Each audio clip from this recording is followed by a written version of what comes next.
guess what? You can use a magnesium spray to balance your hormones. Correct. No need for all those artificial hormone injections and expensive injections. So how would you do that?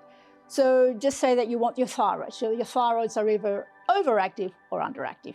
So you spray the gland, and you would do it before dinner, after dinner, and just before bed every night until it's all functioning properly.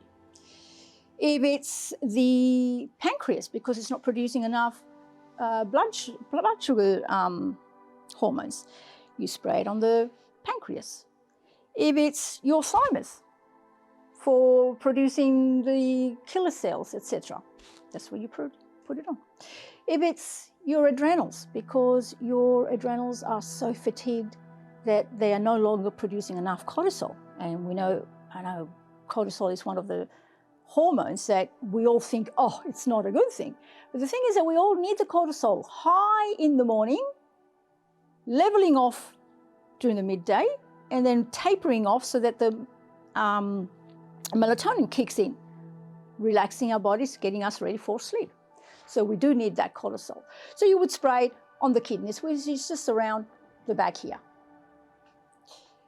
Again, before dinner, after dinner, just before bed.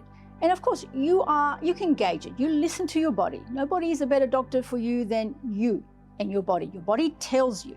So if you listen, then you know whether you need more or you need less. Enjoy.